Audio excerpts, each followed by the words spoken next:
सिर्फ DD news पर।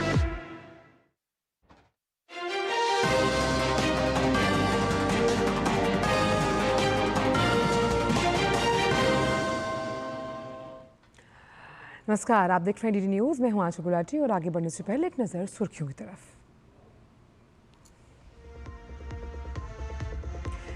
प्रधानमंत्री नरेंद्र मोदी कल से 4 राज्यों के दौरे पर सिक्किम, पश्चिम बंगाल, बिहार और उत्तर प्रदेश में हजारों करोड़ रुपए की विकास परियोजनाओं की करेंगे शुरुआत।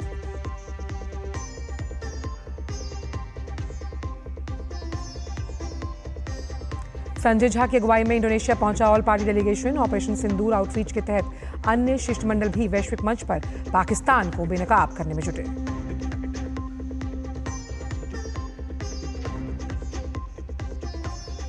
भारत के विदेश सचिव ने वॉशिंगटन में अंडर सेक्रेटरी जेफरी कैस्लर से की मुलाकात। भारत अमेरिका रणनीतिक व्यापार वार्ता के जल्द आयोजन पर हुई बात।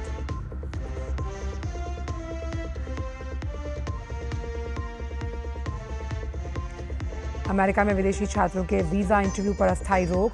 विदेशी छात्रों की सोशल मीडिया जांच अनिवार्य करने पर विचार कर रहा है ट्रंप प्रशासन।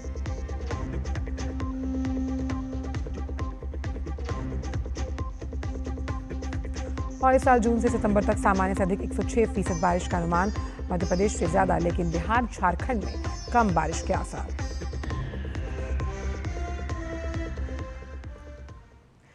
और आइए जानते हैं सभी खबरों को विस्तार के साथ। प्रधानमंत्री नरेंद्र मोदी कल से 2 दिन तक 4 राज्यों के दौरे पर रहेंगे। 29 और 30 मई को प्रधानमंत्री सिक्किम, पश्चिम बंगाल, बिहार और उत्तर प्रदेश का दौरा करेंगे। प्रधानमंत्री सिक्किम @50 में भाग लेंगे। प्रधानमंत्री पश्चिम बंगाल के अलीपुरद्वार और कूच बिहार जिलों में सिटी गैस वितरण परियोजना की आधारशिला रखेंगे। प्रधानमंत्री बिहार के काराकाट में 48,520 करोड़ रुपए से अधिक की लागत वाली कई विकास परियोजनाओं का उद्घाटन, शिलान्यास और राष्ट्र को समर्पित करेंगे। इसके बाद प्रधानमंत्री पश्चिम बंगाल का दौरा करेंगे, जहां वो अलीपुरद्वार और कूच बिहार जिलों में सिटी गैस वितरण परियोजना की आधारशिला रखेंगे। इसके अलावा प्रधानमंत्री बिहार का दौरा करेंगे और पटना हवाई अड्डे के नए टर्मिनल भवन का उद्घाटन भी। इसके बाद प्रधानमंत्री उत्तर प्रदेश का दौरा करेंगे, जहां कानपुर नगर में करीब 20,900 करोड़ रुपए की लागत वाली कई विकास परियोजनाओं का शिलान्यास और उद्घाटन किया जाएगा। ये एक सार्वजनिक समारोह होगा जिसे वो संबोधित करेंगे। 22 अप्रैल को पहलगाम में हुए आतंकवादी हमले के बाद जो परिस्थितियां बनी हैं और भारत सरकार की ओर से जो कार्रवाई की गई, उसके बारे में पूरी दुनिया को जानकारी देने के लिए सरकार की ओर से 7 ऑल पार्टी डेलीगेशन बनाया गया, जो लगातार भारत के साझेदार देशों के सामने वैश्विक मंच पर भारत की बात आतंकवाद के खिलाफ पुरजोर तरीके से कह रहा है। सभी सर्वदलीय प्रतिनिधिमंडल विदेश में हैं, जो विभिन्न देशों का दौरा कर वहां की सरकारों, मीडिया और आम लोगों को आतंकवाद के खिलाफ भारत की नीति के बारे में बता रहे हैं। इस प्रतिनिधिमंडल के गठन के पीछे कुछ अहम उद्देश्य हैं, जैसे आतंकवाद के खिलाफ भारत की नीति को वैश्विक स्तर पर पुरजोर तरीके से प्रचारित करना, साथ ही पाकिस्तान को बेनकाब करना कि कैसे हमारा पड़ोसी देश आतंकवाद को समर्थन देता है, अंतर्राष्ट्रीय समुदाय का समर्थन प्राप्त करना ताकि आतंकवाद के खिलाफ लड़ाई में भारत की जो स्थिति है वो मजबूत हो पाए। इस प्रतिनिधिमंडल में विभिन्न राजनीतिक दलों के सांसद शामिल हैं, जिनमें भाजपा के रविशंकर प्रसाद, बैजयंत पांडा, कांग्रेस से शशि थरूर, जेडीयू से संजय कुमार झा, डीएमके से कनिमोई, करुणानिधि और शिवसेना से श्रीकांत शिंदे मौजूद हैं। इनमें पूर्व केंद्रीय मंत्री एमजे अकबर भी शामिल हैं, जो पाकिस्तान के खिलाफ अपनी मुखर आवाज के लिए जाने जाते हैं। तो आखिर कैसा रुख है भारत का आतंकवाद के खिलाफ और किस तरह से पाकिस्तान को बेनकाब किया जा रहा है? आइए सुनते हैं ऑल पार्टी डेलीगेशन दुनिया भर में किस अंदाज में अपनी बात को रख रहा है। Our Prime Minister has made it very clear. Operation Sindoor was necessary because these terrorists came and wiped the sindoor off the foreheads of 26 women by depriving them of their husbands and their married lives. In fact, there were some women who cried out, "The terrorists kill me too." And they said, "No, go back, tell what happened to you." We heard their cries, and India decided that the color of the sindoor, that vermilion color on the forehead of our women, will also match the color of the blood of the killers, the perpetrators, the attackers. Bharat किस प्रकार से terrorism के खिलाफ लड़ रहा है, आतंकवाद के खिलाफ लड़ रहा है, किस तरह से भारत पर गए 4 दशकों से आतंकवादी हमले होते आए हैं और पूरी ताकत के साथ भारत उनसे लड़ रहा है। ये पहलगाम हमला जब हुआ, इसमें 27 लोगों की जान गई। ये जब हमने उनको बताया तो उन्होंने अपनी संवेदना प्रकट की और पूरे ताकत के साथ हम भारत के साथ खड़े ऐसा निश्चय देखिए किया। उन्होंने ये भी कहा कि ये जो हरकत पाकिस्तान ने की है वो अलग अलग फोरम में जाकर पूरे दुनिया को बताने का काम भी वो करेंगे। मुझे लगता है कि ये बहुत बड़ी बात है। पूरा देश एक है, भले ही हम लोग पक्ष और विपक्ष में है, एवरीवन इज टुगेदर, सारी पार्टी एक साथ खड़ी है इस लड़ाई में। देश में जो लोग मान लिया है कि एनफ इज एनफ हो गया, अब अगर इस तरह का घटना होगा तो हम केवल नोट एक्सचेंज नहीं करेंगे, इंफॉर्मेशन शेयर नहीं करेंगे, we will go deep inside and will hit you like anything. ये एक रिजॉल्व लेकर के गए हैं। दुनिया में भी हम लोग जाकर के यही बता रहे हैं। Must tell the truth to the world, and we all in one voice must condemn any terrorism anywhere in the world. And we have come with a message of peace, love, harmony. At the same time, we must not forget that India is not going to tolerate any violence against any Indians anymore. And that's the message that we have come. Our first effort will always be peace. And India is one country which has never initiated a war ever. वहीं JDU सांसद संजय कुमार झा की अगुवाई में सर्वदलीय प्रतिनिधिमंडल Singapore की अपनी यात्रा पूरी करने के बाद आज जकार्ता पहुंचा। ये शिष्टमंडल पाकिस्तान प्रायोजित आतंकवाद के खिलाफ भारत की वैश्विक पहुंच के तहत कई देशों का दौरा कर रहा है। प्रतिनिधिमंडल ने अब तक जापान, दक्षिण कोरिया और सिंगापुर का दौरा किया।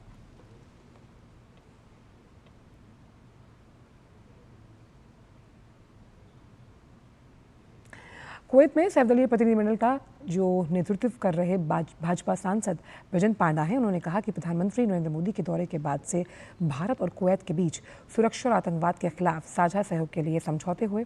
उन्होंने कहा कि आतंकवाद के खिलाफ भारत की जीरो टॉलरेंस नीति रही।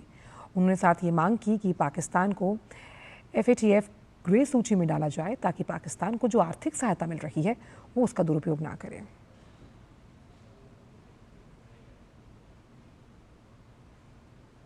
कुवैत और भारत के तो हज़ारों साल का संबंध है। कुवैत भी आतंकवाद का शिकार हुआ है और कुवैत ने भी एंटी टेररिज्म स्टेप्स लिए हुए हैं। तो इस बैकड्रॉप में हम जो आ रहे हैं और जो मैसेज हम दे रहे हैं कि हमारा ज़ीरो टॉलरेंस है आतंकवाद के लिए। हम पाकिस्तान के ख़िलाफ़ नहीं जाना चाहते, लेकिन अगर वो हमला करेंगे तो हम ज़रूर जवाब देंगे, मुंह तोड़ जवाब देंगे। इसका रिसेप्शन बहुत सही ढंग से ये रिसीव किया जा रहा है यहाँ। और जो हम कोऑपरेशन के बारे में बात कर रहे हैं, जैसे पाकिस्तान को FATF का ग्रे लिस्ट में डाले ताकि उनको जो आर्थिक सहायता मिल रही है IMF से, कई अन्य देशों से, वो उसका मिसयूज़ ना करें। तो इस पर बहुत अच्छा रिस्पांस मिल रहा है। पूर्व राष्ट्रनायक मोहन कुमार ने सिंगापुर में कहा कि पाकिस्तान परमाणु हमले का डर दिखाकर IMF से पैसा लेने का ढोंग करता है। उन्होंने कहा कि पाकिस्तान को FATF के ग्रे और ब्लैक लिस्ट में डालना उनके वित्त पोषण को रोकने के खिलाफ एक कारगर रणनीति हो सकती है। On the issue of loans to Pakistan, think about what you would do if you were Pakistan. Pakistan is like a jilted lover which actually puts a revolver to its head and tells the lover, if you don't marry me, I'm going to shoot myself. That's exactly what it's doing. It's going to countries and saying, hey, I'm sitting on nuclear weapons. You don't give me $1 billion, I'll blow myself up. So naturally, countries are going to say, oh my God, maybe we should give this country money after all. That is exactly the argument that's being used. So we are trying to tell IMF and World Bank that enough is enough. The money you're going to give is actually going to be like opium. You become an addict. This is 28 times Pakistan has gone to IMF to borrow money. Most important thing, I think, is the forthcoming meeting of the Financial Action Task Force. There is an agency called FATF on which Pakistan was on the grey list some years ago. and then, it got its way out of it. The grey list or the blacklist for Pakistan will be a vital strategic objective for India, because that objective will ensure that Pakistan does not have access to money and access to loans in the international bond market. Bhajpa सांसद अपराजिता सारंगी ने कहा कि आतंकवाद को किसी भी रूप में स्वीकार नहीं किया जा सकता और पाकिस्तान के आतंकी असली चेहरे को दुनिया के सामने लाना होगा। पाकिस्तान के द्वारा प्रायोजित यह आतंकवाद का कार्य था। ये जो टीआरएफ है, यह एक प्रॉक्सी है लश्कर तौयबा का। जैश ए मोहम्मद हो, लश्कर तौयबा हो, और लश्कर तौयबा का प्रॉक्सी टीआरएफ हो, और ऐसे अनगिनत टेररिस्ट ऑर्गेनाइजेशंस को पाकिस्तान ने सह दी। 59 people in 7 delegations in 33 countries. Since morning till night, we have been talking only one thing, that we have to combat terrorism together. We have to say no to terrorism, and we are in a situation of new normal, as has been decided by the Indian government. This was the last straw on the camel's back, the Pahalgam attack, and we will all work together to ensure that Pakistan's real face is shown to the public, to the people, and the international community must feel that terrorism must go. TMC सांसद ने अभिषेक बैनर्जी ने पाकिस्तान पर जमकर हमला बोला। उन्होंने कहा कि पाकिस्तान की गोली का जवाब गोली से दिया जाएगा। You have high-ranking Pakistani military generals, officials attending funeral meets of labeled terrorists. Where else do you see this? I mean, what else can we offer you as evidence? Every terrorist is found in Pakistan. We need to raise these arguments with our friends, with our influencer. Pakistan is a labeled country which has supported terrorist and terror organization. And we have been saying this on record, that any country, if it stays neutral, staying neutral is an inadvertent act of supporting terror. So it's time everyone need to rise high on the moral ground. India cannot continue to be a victim of terrorism. Our stand is pretty much clear. You fire, we fire. You stop, we stop. उधर से गोली चलेगा तो इधर से गोला चलेगा। उधर से प्यार मोहब्बत बरसाएंगे तो हम भी अपना दिल में बिठाएंगे। वहीं भाजपा सांसद बांसुरी स्वराज ने कहा कि कांगो को उनकी यात्रा बेहद सफलदायी रही है। यहाँ के नेतृत्व ने जबरदस्त समर्थन दिया है। Our visit to the Democratic Republic of Congo has been extremely fruitful. The leadership here has shown us tremendous support, especially and have ensured that they are going to echo our stance of strict zero tolerance against terrorism, even at global stages. Whether it was the UAE or the Democratic Republic of Congo, both the nations after our visits have recognized that on one hand there is India, which is now the 4th largest economy in the world. On the other hand, there is Pakistan, which has taken its 23rd bailout from the IMF after its independence. On one hand, we have India, which is the pharmacy of the world, where India provided life-saving vaccines even to nations like Congo during COVID. On the other hand, you have Pakistan that has now become the crucible of global terrorism. On one hand, where India builds, Pakistan bombs. India invests, Pakistan infests. On one hand, India rises, Pakistan begs. Bharat is a civilizational force. We are unstoppable under the able leadership of Pradhan Mantri Narendra Modi. इस बीच सर्वदलीय प्रतिनिधिमंडल के साथ Kuwait गए पूर्व सांसद और जम्मू कश्मीर के पूर्व मुख्यमंत्री गुलाम नबी आज़ाद बीमार हो गए। उन्हें वहां अस्पताल में भर्ती करवाया गया। प्रतिनिधिमंडल के प्रमुख बैजंत पांडा अन्य सदस्यों के साथ गुलाम नबी आज़ाद से मिलने कुवैत के अस्पताल पहुंचे।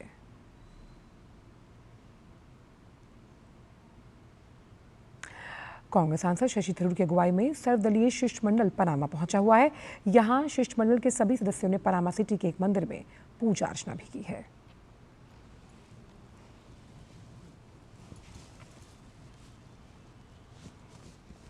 तो शशि थरूर की अगुवाई में पनामा पहुंच गया शिष्टमंडल, जहां पर सभी सदस्यों ने पनामा सिटी के एक मंदिर में पूजा अर्चना की।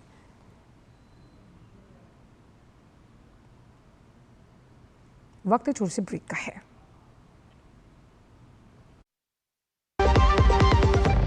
GLS जो लक्ष्य चुना था समझ आने लगा है। GLA यूनिवर्सिटी, उच्च लक्ष्य की निश्चित प्राप्ति। मेरी पसंद, मेरी पसंद, मेरी पसंद, मेरी पसंद, हमारी पसंद, हम सबकी पसंद। मजबूत देश का मजबूत सरिया हो गया स्टील। टाइम पे खा लेना और प्लीज बाइक धीरे चलाना जी। और ये तुम्हारी सेफ्टी के लिए। अरे एक बात तो रह गई। LIC, ये हमारी सेफ्टी के लिए। दिल की सुनो, LIC चुनो। LIC हर पल आपके साथ। ब्रेक के बाद का स्वागत। गुजरात में 2 दिन की यात्रा से लौटने के बाद प्रधानमंत्री नरेंद्र मोदी आज कैबिनेट की बैठक की अध्यक्षता करेंगे। हर बार की तरह उनकी अध्यक्षता में ये अहम बैठक होगी। कैबिनेट मंत्रियों की मौजूदगी में होने वाली इस बैठक में कुछ महत्वपूर्ण फैसलों पर चर्चा हो सकती है। विदेश सचिव विक्रम मिस्री ने अमेरिकी अवर सचिव जेफरी कैस्लर से मुलाकात की और भारत अमेरिका रणनीतिक व्यापार वार्ता के शीघ्र आयोजन पर चर्चा हुई। साथ ही महत्वपूर्ण और उभरती टेक्नोलॉजीज में द्विपक्षीय सहयोग और मजबूत करने को लेकर और उन तरीकों पर भी गंभीर मंथन हुआ।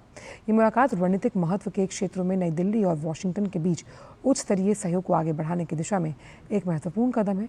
बैठक में मौजूदा ढांचे को मजबूत करने और दोनों देशों के बीच प्रमुख तकनीकी और व्यापार पहलों पर गति बनाने पर ध्यान केंद्रित किया गया।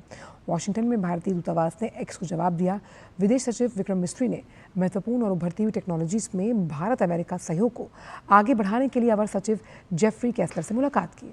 उन्होंने तकनीकी और व्यापारिक सहयोग को गहरा करने के लिए भारत अमेरिका रणनीतिक व्यापार वार्ता के शीघ्र आयोजन पर भी चर्चा की है।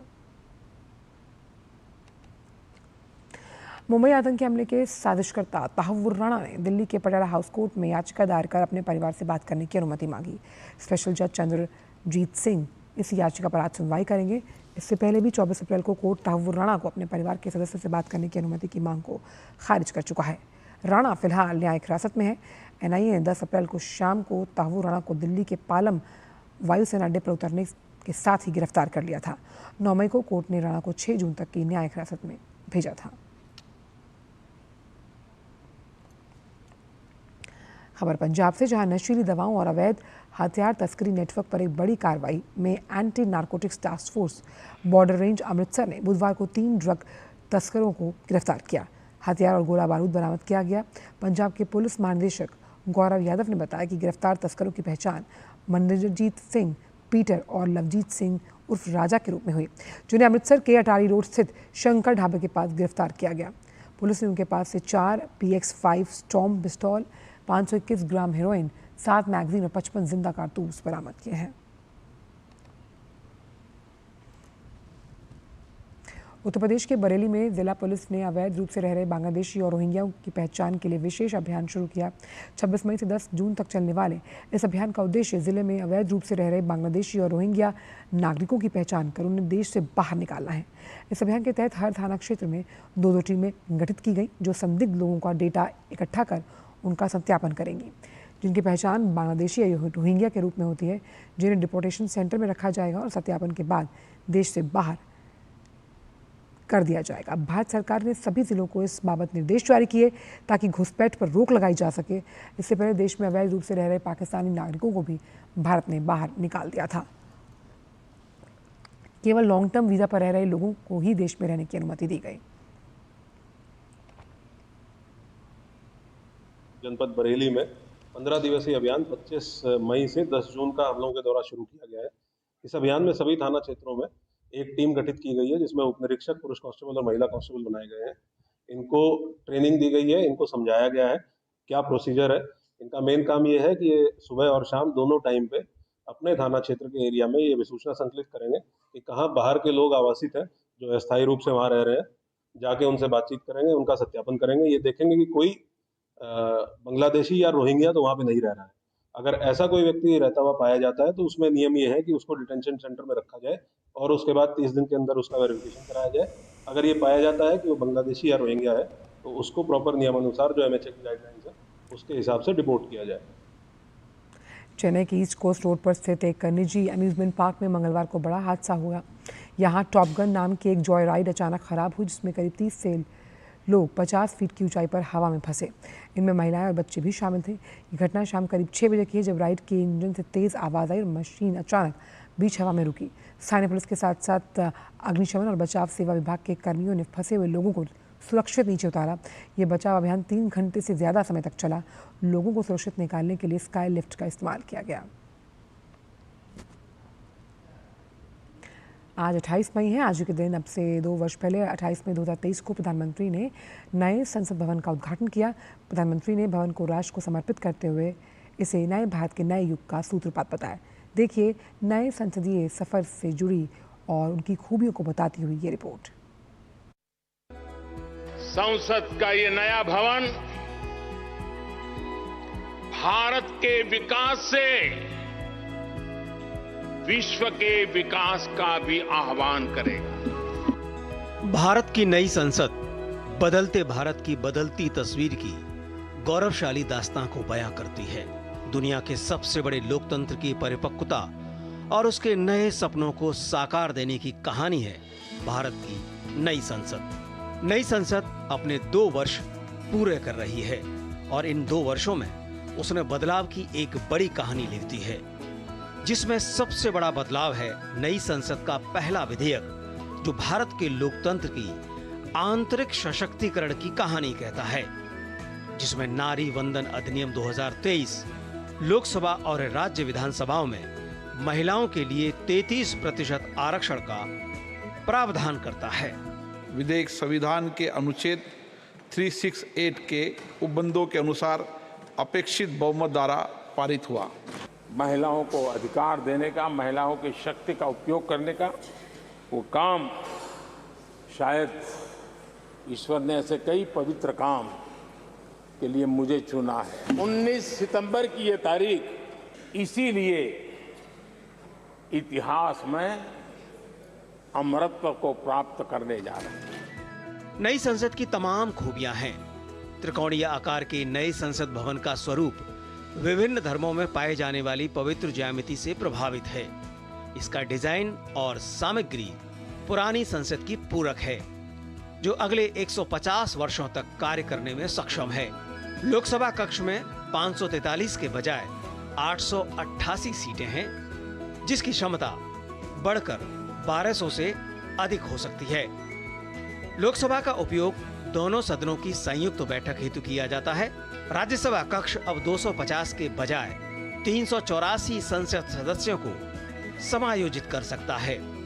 परिसीमन के बाद सांसदों की संख्या में भविष्य में होने वाली किसी भी वृद्धि को ध्यान में रखकर दोनों कक्षों की क्षमता को पहले से अधिक किया गया है। जो नया संसद भवन बना है, इसमें लोकतांत्रिक व्यवस्था को मजबूत करने के लिए व्यवस्थाएं की गई हैं। इसमें सेंगोल की स्थापना की गई है और ये दर्शाता है कि अनुशासन से काम होना है और इस जो भी नियम कानून है उसके हिसाब से काम किया जाना है। भवन के आंतरिक और बाहरी निर्माण के लिए देश भर से निर्माण सामग्री लाई गई है। यह भवन राष्ट्रीय प्रतीकों से भरा हुआ है, जिसमें राष्ट्रीय प्रतीक अशोक स्तंभ के सिंह भवन के शीर्ष पर स्थापित है।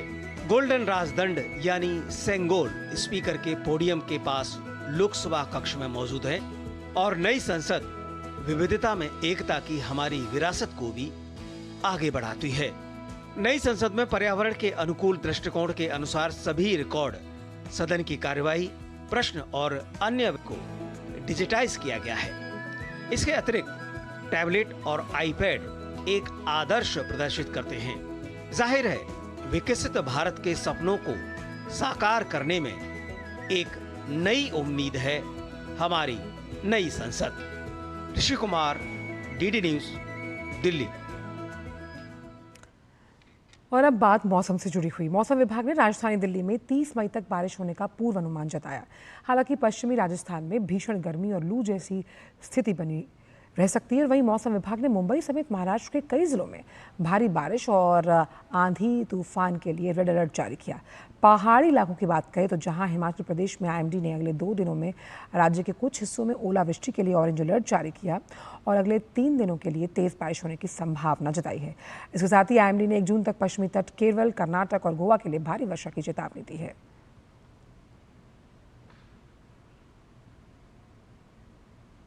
मौसम विभाग ने इस साल जून में सितंबर तक की अवधि में बारिश का सामान्य औसत 106% रहने की संभावना जताई। इस पूर्वानुमान में 4% की बढ़ोतरी या कमी संभव है। मध्य और दक्षिण प्रायद्वीप क्षेत्र में सामान्य से अधिक बारिश होने की सबसे अधिक संभावना है, जबकि उत्तर पश्चिम इलाकों में इसका स्तर सामान्य होगा। इसके विपरीत पूर्वोत्तर भारत में सामान्य से कम बारिश होने की संभावना है। मानसून कोर जोन, जिसमें भारत के अधिकांश वर्षा आधारित कृषि भूमि शामिल है, उसमें सामान्य से अधिक बारिश का पूर्वानुमान है। ये खरीफ की फसल के लिए अनुकूल साबित होगा। और अगर तापमान की बात करें तो जून के महीने में देश के अधिकांश हिस्सों में अधिकतम तापमान सामान्य से लेकर सामान्य से कम रहने की संभावना है, जबकि उत्तर पश्चिम और उत्तर पूर्व भारत के कई क्षेत्रों के लिए सामान्य से अधिकतम तापमान का पूर्वानुमान है। इसके अलावा देश के अधिकांश हिस्सों में न्यूनतम तापमान सामान्य से अधिक रहने की संभावना है, सिवाय मध्य भारत के कुछ क्षेत्रों और उसके सटे दक्षिणी प्रायद्वीप के, जहां सामान्य से लेकर सामान्य से कम न्यूनतम तापमान रहने की उम्मीद है।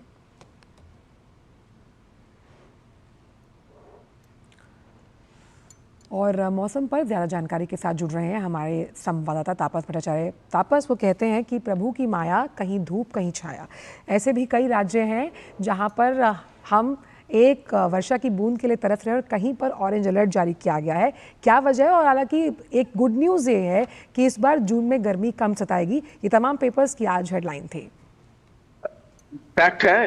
इनफैक्ट आप मई जून जो होता है नॉर्थ वेस्ट इंडिया में या फिर दिल्ली एनसीआर में, आपको पता है कि कितनी ज्यादा गर्मी होती है। इस बार मई में एक भी दिन जो है वो हीट वेव कंडीशन के साथ नहीं था। आप सोचिए, गर्मी थी, उमस भी है, लेकिन जिस हद तक हम कहते हैं उसे हीट वेव में तब्दील होना, वैसा वाला नहीं था।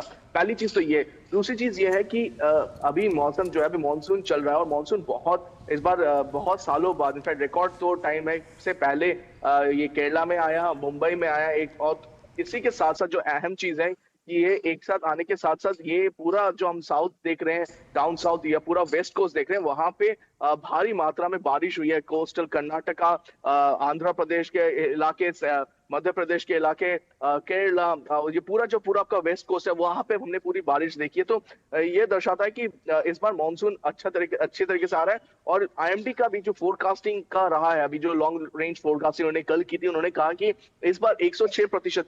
देखिए, इससे पहले 3-4 साल से मैं जो देख रहा था वो एक एवरेज दे रहे थे 94, 95, 96। इस बार 106%, और ये 106% 1 जून से लेके चल रहे हैं। तो मैं ये मानता हूं कि और भी ज्यादा बारिश होगी और ये भारत के लिए बहुत अहम है। पहली चीज, जो हमारे किसान हैं उनको बहुत अच्छी बारिश मिलेगी। तो जो मानसून का एक रेंज बोलते हैं, जो जगह बोलते हैं जिसमें कैचमेंट एरिया होता है, वो जो कोर जोन होता है, वहां पे बहुत ज्यादा बारिश होने की उम्मीद है, जिससे कि वहां के किसानों को मदद मिलेगी।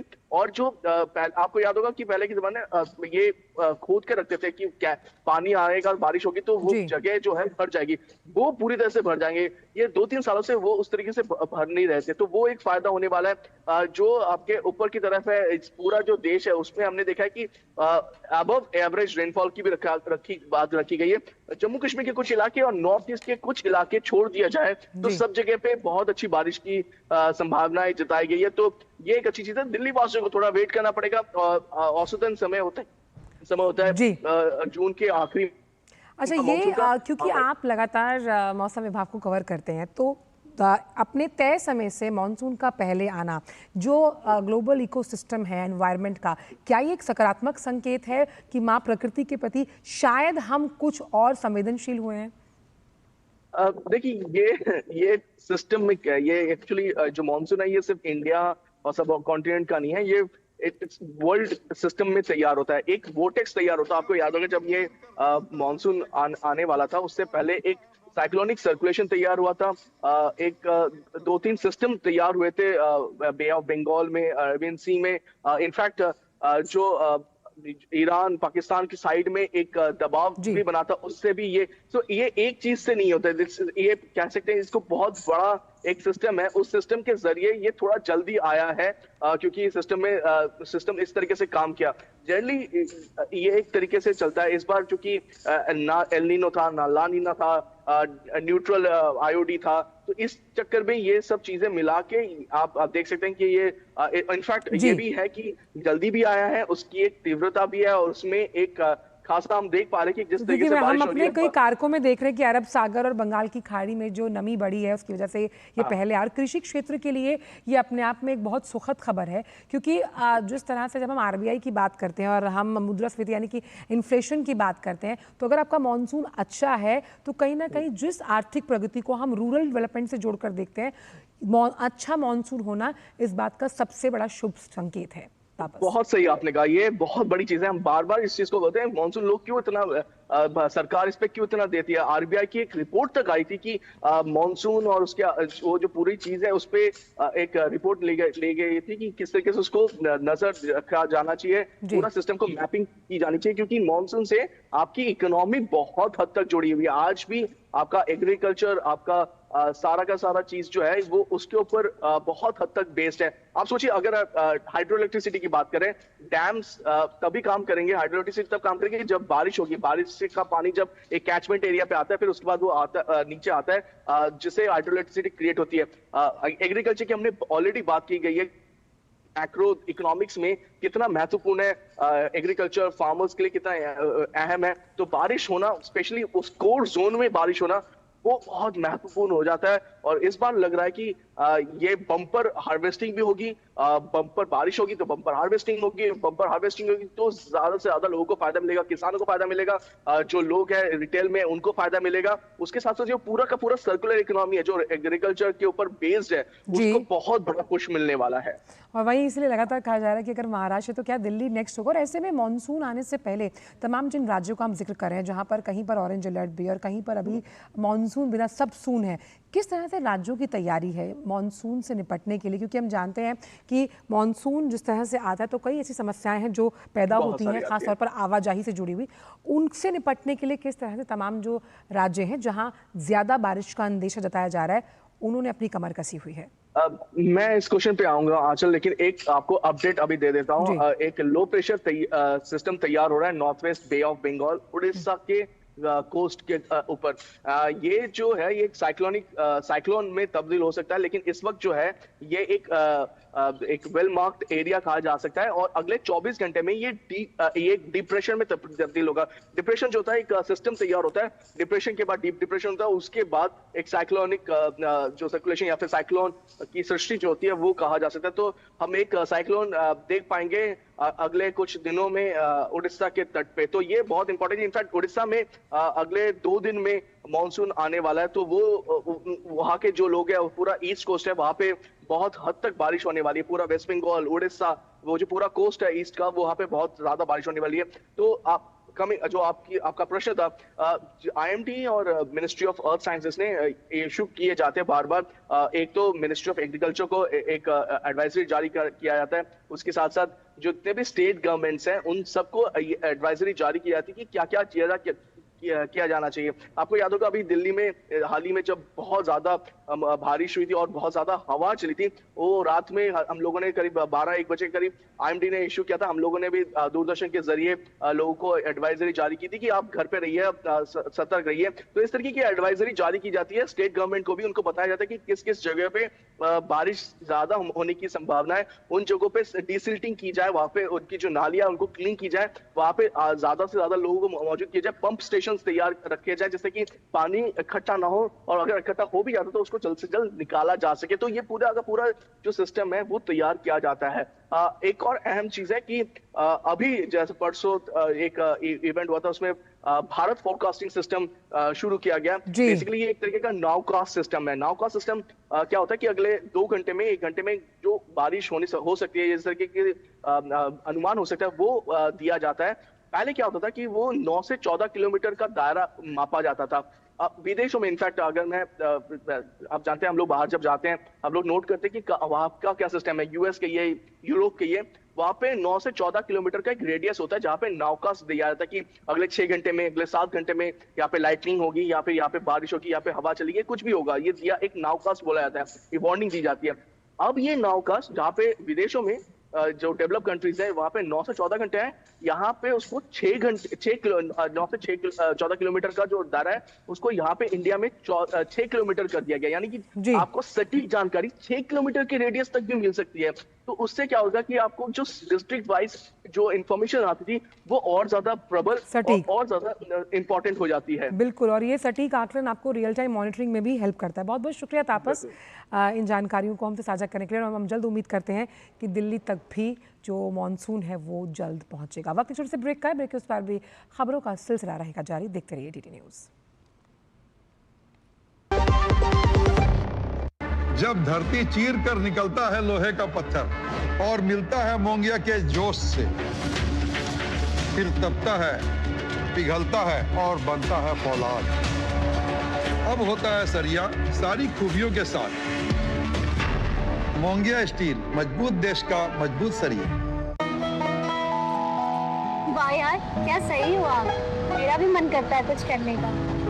मन करता है तो करो, घर की चीजों से टाइम ही नहीं मिलता, और हूँ सिर्फ 10वीं पास। आप LIC की बीमा सखी योजना के साथ जुड़ सकती हो। मैं LIC एजेंट बन सकती हूँ? पूरी ट्रेनिंग भी मिलेगी, मंथली स्टाइपेंड भी मिलेगा। स्टाइपेंड भी? ऊपर से कमीशन अलग। LIC बीमा सखी योजना से जुड़ने के लिए अपनी नजदीकी LIC शाखा से संपर्क करें। LIC बीमा सखी योजना, अपनी शुरुआत अपने हिसाब से। ब्रेक के बाद विकास स्वागत। भारत का पहला AI केंद्रित स्पेशल इकोनॉमिक जोन यानी artificial intelligence special economic zone Chhattisgarh की राजधानी नवा रायपुर में बनने जा रहा है। ये एक ऐसा विशेष क्षेत्र होगा जिसे केवल AI और कंप्यूटर डेटा से जुड़ी तकनीकों के विकास और संचालन के लिए तैयार किया जा रहा है। यहाँ अत्याधुनिक कंप्यूटर सिस्टम और सर्वर होंगे जो सोचने जैसी क्षमता वाले AI सिस्टम को चलाएंगे। सरकार ने इस SEZ को टैक्स और अन्य कानूनी छूट दी ताकि नई तकनीकों को तेज़ी से विकसित किया जा सके। ये पहली बार है जब भारत में ऐसा कोई क्षेत्र पूरी तरह AI पर केंद्रित बनाया जा रहा है, जिससे नवा रायपुर देश का अगला डिजिटल और तकनीकी हब बनकर उभरेगा। यह SEZ लगभग 6 एकड़ क्षेत्र में विस्तृत होगा और इसमें आधुनिक तकनीक से लैस 1.5 लाख वर्ग फीट का डेटा सेंटर तैयार होगा।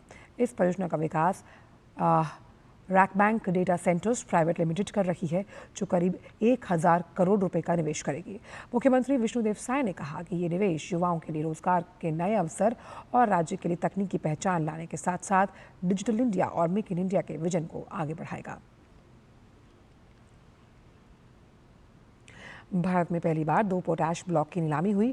नीलामी में ऑयल इंडिया लिमिटेड और हिंदुस्तान जिंक लिमिटेड ने राजस्थान में पोटैश और हैलाइट खदान हासिल किया। इस नीलामी को लेकर केंद्रीय कोयला और खनन मंत्री जी किशन रेड्डी ने कहा कि भारत प्रधानमंत्री की अगुवाई में उर्वरक खनिजों में आत्मनिर्भरता की ओर कदम बढ़ा रहा है। इस कदम से देश में पोटैश खनन को बढ़ावा मिलने, आयात पर निर्भरता कम होने के साथ साथ कृषि क्षेत्र के समर्थन के मजबूत होने की उम्मीद है। आपको बताएं कि खनिज ब्लॉक्स की नीलामी का 5वां चरण इस वर्ष 28 जनवरी से शुरू हुआ था, जो नीलामी में रखे गए 15 ब्लॉक्स में से 10 की सफल नीलामी के साथ संपन्न हुआ। इन 10 ब्लॉकों में graphite, phosphorite, phosphate, rare earth elements, vanadium और पहली बार पोटैश और हैलाइट जैसे महत्वपूर्ण और रणनीतिक खनिज शामिल हैं। ये ब्लॉक छत्तीसगढ़, कर्नाटक, मध्य प्रदेश, ओडिशा, राजस्थान और उत्तर प्रदेश में फैले हुए हैं। इसके साथ ही केंद्र सरकार द्वारा नीलाम किए गए ब्लॉकों की कुल संख्या 34 हो गई। आयकरदाताओं के लिए राहत भरी खबर। आयकर विभाग ने वित्त वर्ष 2024-25 के लिए आयकर रिटर्न दाखिल करने की अंतिम तिथि को 31 जुलाई से बढ़ाकर 15 सितंबर 2025 कर दिया। CBDT ने जानकारी दी कि आयकर रिटर्न फॉर्म की अधिसूचना जारी करने में देरी के बाद ये निर्णय लिया गया। CBDT के मुताबिक ये विस्तार ITR फॉर्म सिस्टम डेवलपमेंट की ज़रूरतों और TDS क्रेडिट रिफ्लेक्शन में महत्वपूर्ण संशोधनों के कारण अधिक समय प्रदान करेगा। ये सभी के लिए एक सहज और अधिक सटीक फाइलिंग अनुभव सुनिश्चित करता है। भारतीय अर्थव्यवस्था की मजबूती ने देश में विदेशी निवेश आकर्षित करने में अहम भूमिका निभाई। दुनिया की सबसे तेज रफ्तार अर्थव्यवस्था ने साल 2024-25 में अब तक का रिकॉर्ड FDI निवेश हासिल किया। भारत में वित्त वर्ष 2024-25 में कुल FDI निवेश 81 अरब डॉलर के पार गया। बीते साल 2023-24 के मुकाबले FDI निवेश में 14% का इजाफा हुआ है। सबसे ज़्यादा निवेश सर्विस सेक्टर से देखा गया, जिसमें कुल निवेश की 19% की हिस्सेदारी रही। इसके बाद कंप्यूटर, सॉफ्टवेयर और हार्डवेयर में 16% और ट्रेडिंग में 8% का सबसे ज़्यादा FDI निवेश दर्ज किया गया। सर्विस सेक्टर में आने वाला FDI जो था वो बीते साल के मुकाबले 41% ज़्यादा रहा। मैन्युफैक्चरिंग में भी भारत लगातार ग्लोबल हब की तरफ बढ़ता हुआ है और ज़्यादा FDI निवेश आकर्षित करने में कामयाब रहा। साल 2024-25 में FDI अगर मैन्युफैक्चरिंग सेक्टर की बात की जाए तो 18% से बढ़कर $19 अरब के पार किया। सबसे ज़्यादा FDI में अगर देखें तो देशों में सिंगापुर पसंदीदा गंतव्य रहा, उसके बाद मॉरिशस और फिर संयुक्त राज्य अमेरिका। बीते 11 सालों में 2014 से 2025 तक की अवधि में कुल FDI निवेश $750 अरब रहा, जो इससे पहले के 11 सालों की तुलना में 143% ज़्यादा है। दूसरी तरफ अगर बीते 25 सालों के FDI निवेश के रिकॉर्ड पर नज़र डालें तो कुल FDI के निवेश को देखें तो 1072 अरब रहा, जो कि 70% ज़्यादा है जो बीते 11 सालों में आया है। आइए समझते हैं कि विदेशी निवेश यानी कि FDI बढ़ने की क्या खास वजहें रहीं। उसमें सबसे पहला रहा कि भारत की जो कारगर नीतियां हैं उसकी वजह से FDI बढ़ा, जिसमें make in India, PLI schemes जो हैं इन्होंने FDI को गति दी। आत्मनिर्भर भारत जैसी पहल की शुरुआत से भी जो FDI है उसके परसेंटेज में इजाफा हुआ। सरकार ने कई क्षेत्रों में FDI के नियमों में ढील दी, जिसकी वजह से ये जो इनकरेजिंग नंबर है FDI का वो सामने आया। रक्षा क्षेत्र की बात हो, दूरसंचार हो, नवीकरणीय ऊर्जा क्षेत्र हो, यहाँ पर विदेशी निवेश प्रोत्साहित किया गया। अब भारत का मजबूत निवेशक जो सुरक्षा तंत्र है उसने ज़्यादा से ज़्यादा FDI आकर्षित किया। सिंगल विंडो क्लियरेंस सिस्टम की वजह से भी विदेशी प्रत्यक्ष निवेश की जो भागीदारी है उसे बढ़ाया। बढ़ा हुआ FDI क्यों इम्पॉर्टेंट है? क्योंकि वो आपका जो फॉरेक्स रिजर्व है यानी विदेशी मुद्रा भंडार उसे मजबूत करता है और तकनीकी हस्तांतरण यानी कि टेक्नोलॉजी ट्रांसफ़र और रोजगार सृजन में भी योगदान देने के लिहाज से बढ़ा हुआ FDI पॉजिटिव है। बात करते हैं BSNL की, जिसकी अगर एक अरसे के बाद देखा जाए तो बड़ी उपलब्धि हासिल करने में वो कामयाब हुई। कंपनी ने पहली बार अगर हम देखें तो दूसरी तिमाही में अपना जो मुनाफा हासिल किया है वो एक रिकॉर्ड स्तर पर है। दूरसंचार ऑपरेटर BSNL ने जनवरी-मार्च 2025 तिमाही के दौरान 280 करोड़ रुपए का शुद्ध लाभ दर्ज किया। इससे पहले अक्टूबर-दिसंबर 2024 तिमाही में कंपनी ने 262 करोड़ रुपए की मुनाफे की जानकारी दी। यानी सिर्फ 6 महीनों में BSNL ने कुल 542 करोड़ की कमाई की। ये प्रदर्शन इसलिए भी खास है क्योंकि 2024 की जनवरी-मार्च तिमाही में दूरसंचार ऑपरेटर्स ने 849 करोड़ रुपए का घाटा दर्ज किया था। BSNL ने आज 31 मार्च 2025 को समाप्त वर्ष के लिए अपने ऑडिटेड परिणामों की घोषणा की। इसे बोर्ड की 243वीं बैठक में अनुमोदित किया गया। BSNL की ऐतिहासिक उपलब्धि सरकारी क्षेत्र की बढ़ती ताकत, रणनीतिक बदलाव, डिजिटल इंडिया विजन का शानदार उदाहरण है।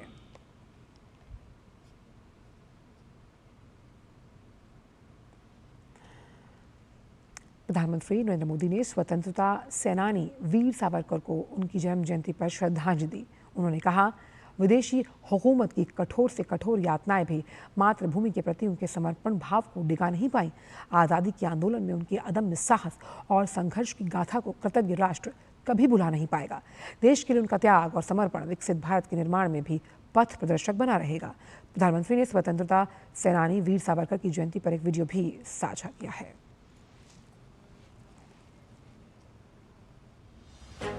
सावरकर माने तेज, सावरकर माने त्याग, सावरकर माने तप, सावरकर माने तत्व, सावरकर माने तर्क, सावरकर माने तारण्य, सावरकर माने तीर, सावरकर माने तलवार। सावरकर जी का व्यक्तित्व विशेषताओं से भरा था। शस्त्र और शास्त्र दोनों के उपासक, संवेदनशील कवि होने के साथ साथ वे साहसिक क्रांतिकारी भी थे। कविता और क्रांति दोनों को साथ लेकर चले। यह वीर सावरकर ही थे जिन्होंने निर्भीक होकर लिखा कि 1857 में जो कुछ भी हुआ वो कोई विद्रोह नहीं था, बल्कि आजादी की पहली लड़ाई। सेल्युलर जेल के कैंपस में प्रवेश करते ही एक अलग ही एहसास मन मस्तिष्क में भर जाता। वीर सावरकर को लेकर जितनी भी बातें सुनी और पढ़ी हैं, वो एक एक घटना दृश्य बनकर जीवंत हो जाती।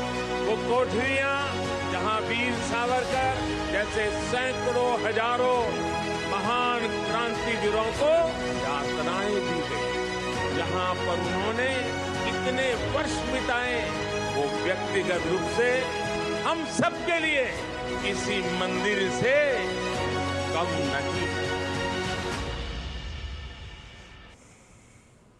भारतीय स्वतंत्रता संग्राम के महान क्रांतिकारी विनायक दामोदर सावरकर की आज जयंती है।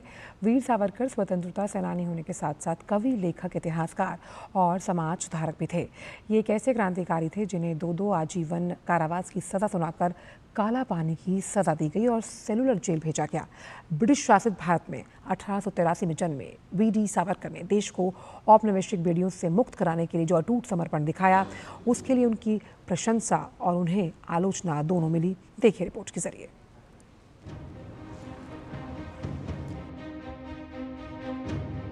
फरवरी 2025 में फ्रांस के अपने दौरे पर मार्सिले पहुंचे प्रधानमंत्री नरेंद्र मोदी ने विनायक दामोदर सावरकर यानी वीर सावरकर को याद किया था और कहा था, सावरकर की बहादुरी पीढ़ियों को प्रेरित करती रहेगी।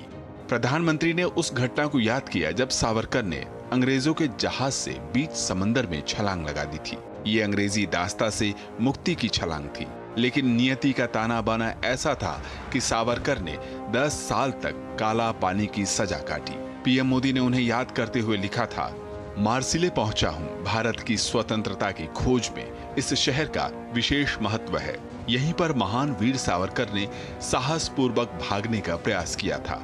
मैं मार्सिले के लोगों और उस समय के फ्रांसीसी कार्यकर्ताओं को भी धन्यवाद देना चाहता हूं, जिन्होंने मांग की थी कि उन्हें ब्रिटिश हिरासत में न सौंपा जाए। वीर सावरकर की बहादुरी पीढ़ियों को प्रेरित करती रहेगी।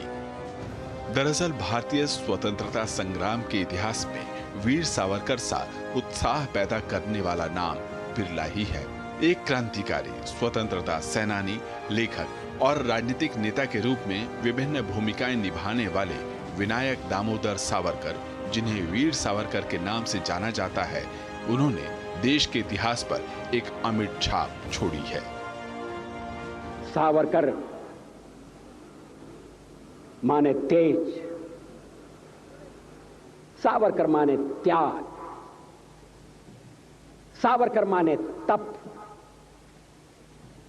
सावरकर माने तत्व, सावरकर माने तर्क, सावरकर माने तारुण्य, सावरकर माने तीर, सावरकर माने तलवार, सावरकर माने तिलमिलाहट, सागरा प्राण तड़मड़ला, तलमड़ाती हुई आत्मा,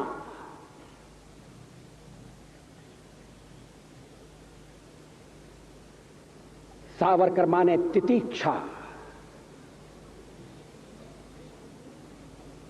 सावरकर माने तीखापन, सावरकर म्हणजे तिखट। कैसा बहुरंगी व्यक्तित्व। भारत के एक ऐसे क्रांतिकारी और स्वतंत्रता सेनानी जिन्हें 2 आजीवन कारावास की सजा सुनाकर काला पानी की सजा दी गई और सेलुलर जेल भेजा गया।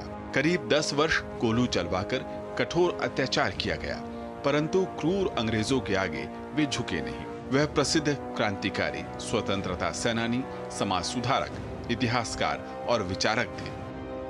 ब्रिटिश शासित भारत में 1883 में जन्मे वीडी सावरकर ने देश को औपनिवेशिक बेड़ियों से मुक्त कराने के लिए जो अटूट समर्पण दिखाया, उसके लिए उन्हें प्रशंसा और आलोचना दोनों मिली। अपने पूरे जीवन में उन्होंने राष्ट्रवाद की भावनाओं को प्रज्वलित किया, अनगिनत व्यक्तियों को अपनी मातृभूमि के लिए लड़ने के लिए प्रेरित किया और ऐसे क्रांतिकारी विचार तैयार किए जो आज भी भारत के सामाजिक राजनीतिक परिदृश्य को आकार दे रहे हैं। Bureau report, DD news.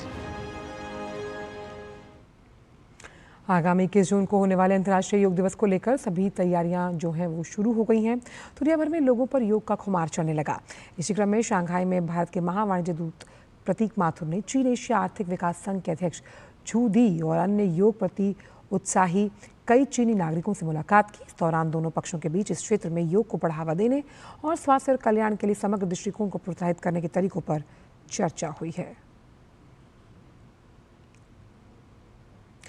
America में राष्ट्रपति डोनाल्ड ट्रंप ने एक और ऐसा फैसला लिया जिसकी चर्चा हो रही है। दरअसल ट्रंप प्रशासन ने विदेशी स्टूडेंट्स के वीज़ा इंटरव्यू पर फिलहाल रोक लगाई और निर्देश दिए कि नए छात्र वीज़ा इंटरव्यू फिलहाल ना लें। ये फैसला सोशल मीडिया अकाउंट्स के गहन जांच को अनिवार्य करने की योजना के तहत उठाया गया। माना जा रहा है कि अमेरिका में पढ़ाई का सपना देखने वाले छात्रों के लिए एक झटका है। इस मामले में अमेरिकी विदेश मंत्री मार्को रूबियो की तरफ से एक पत्र में कहा गया कि वीज़ा इंटरव्यू की नई तारीख तब तक ना दी जाए जब तक कि गाइडलाइंस जारी नहीं की जाती। यूक्रेन पर लगातार हो रहे रूस के हमलों को लेकर अमेरिकी राष्ट्रपति डोनाल्ड ट्रंप ने रूसी राष्ट्रपति पुतिन को चेतावनी दी। ट्रंप ने कहा कि रूसी राष्ट्रपति आग से खेल रहे हैं। ट्रंप ने ट्रुथ सोशल पर अपने बयान में कड़े शब्दों का इस्तेमाल किया। इससे पहले भी ट्रंप ने यूक्रेन पर रूस के हमलों की कड़ी आलोचना की थी। इसके जवाब में रूस ने भी खुली धमकी दी। रूसी सुरक्षा परिषद के उपाध्यक्ष और पूर्व राष्ट्रपति दिमित्री मेदवेदेव ने एक्स पर तीखी प्रतिक्रिया देते हुए ट्रंप के बयान पर आपत्ति जताई और वर्ल्ड वॉर 3 की धमकी दी। इंडियन प्रीमियर लीग के प्लेऑफ मुकाबलों का लाइनअप तय हो गया। अंक तालिका में शीर्ष पर रही 2 टीम पंजाब किंग्स और रॉयल चैलेंजर्स बेंगलुरु क्वालीफायर 1 में आमने सामने होंगी। क्वालीफायर 1 कल शाम मुल्लानपुर में खेला जाएगा। वहीं अंक तालिका में तीसरे स्थान पर रही गुजरात जायंट्स और चौथे स्थान पर रही मुंबई इंडियंस एलिमिनेटर में आमने सामने होंगी। ये मैच 30 मई को मुल्लानपुर में ही खेला जाएगा। और जाते जाते आपको दिखाते एक ऐसा वीडियो जो दक्षिण कोरिया के सियोल से आया है। इसे शेयर किया है जेडीयू सांसद संजय झा ने। ऑल पार्टी डेलीगेशन के साथ झा जब सियोल के यूट्यूबर चार्ली से मिले तो चार्ली ने अपने ही अंदाज में उनसे बात की। चार्ली अपनी ठेठ बिहारी अंदाज के लिए कोरियाई बिहारी के नाम से जाने जाते हैं। वो बचपन में अपने माता पिता के साथ भारत में पटना आ गए थे और वहीं पले बड़े। आप देखिए ये वीडियो और हमें दीजिए इजाज़त। नमस्कार। आज हमको इंडियन पार्लियामेंट के मेंबर से मिलने के लिए बुलाया गया है। यार हमको थोड़ा नर्वसनेस हो रहा था यार कि ये हमसे क्यों मिलना चाहते हैं। यार मिलके हम क्या बात करेंगे। ऑब्वियस क्वेश्चंस तो हम पूछना नहीं चाहते हैं। कोरिया आके सर आपको कैसा लग रहा है? कोरिया आके बहुत अच्छा लग रहा है। मैं पहली बार कोरिया आया हूँ। इससे बढ़िया हमको इनसे इनका फेवरेट के-पॉप बैंड पूछ लेना चाहिए था।